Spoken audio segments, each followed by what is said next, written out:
देखिए हर खबर यहीं पर। सब्सक्राइब कीजिए TV9 भारतवर्ष।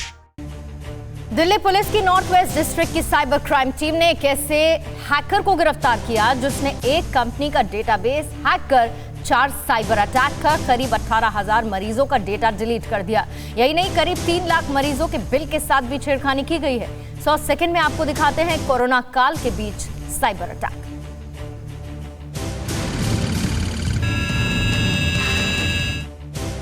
कोरोना काल में भी साइबर की घुसपैठ हो गई है। दिल्ली में कोरोना के मरीजों के डेटा के साथ छेड़छाड़ की खबरें आई, जिसके बाद इस साइबर अटैकर को पुलिस ने गिरफ्तार किया है। दरअसल इजी सॉल्यूशन प्राइवेट लिमिटेड के सीईओ की तरफ से पुलिस को शिकायत मिली थी कि उनके कुछ डाटाबेस को हैक करके डिलीट किया गया है। दरअसल ये कंपनी कुछ अस्पतालों का डाटा रखती है, जिसमें कुछ कोविड अस्पताल भी हैं, और सर्विलांस के जरिए विकास शर्मा नाम के शख्स को शाहदरा से गिरफ्तार कर लिया।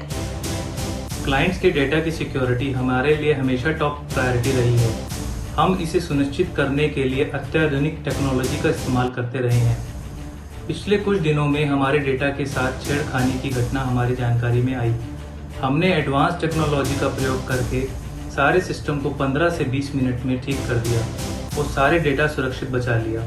पर यह समस्या बहुत गंभीर थी और किसी भी कंपनी के लिए परेशानी का सबब बन सकती थी। पुलिस की पूछताछ में विकास ने कबूल किया कि उसने 4 साइबर हमले किए और मरीजों से संबंधित 18,000 डेटा डिलीट किए।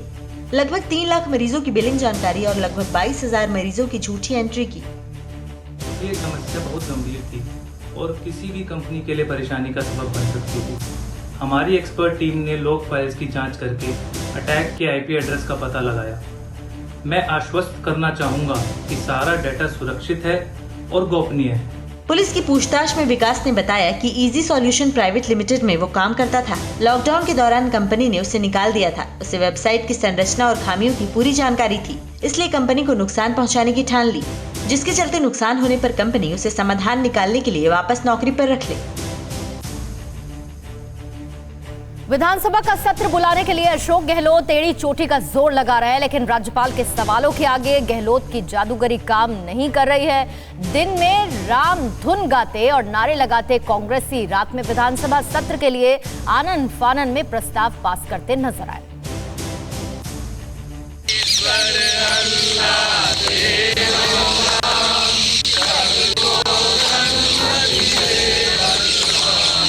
लोकतंत्र की ये तस्वीर नायाब है। तस्वीर राजस्थान के राजभवन की है।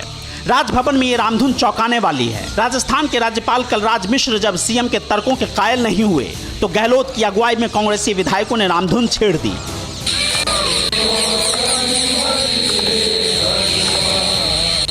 समझना मुश्किल नहीं है कि किसके लिए सद्बुद्धि की प्रार्थना की जा रही है।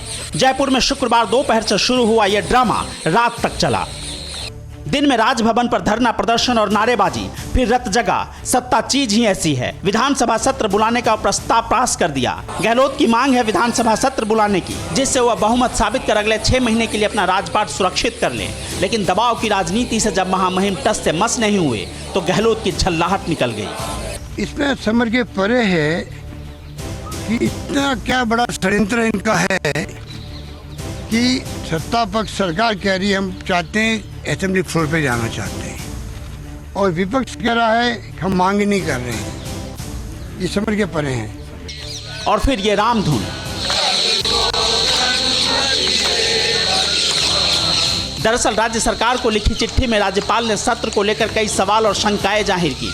राज्यपाल की ओर से कहा गया कि सत्र के लिए कैबिनेट ने कोई अनुमोदन नहीं किया है। सत्र का ना तो कोई औचित्य बताया गया, न ही एजेंडा। सत्र के लिए तय 21 दिन के नोटिस का नियम भी फॉलो नहीं किया गया।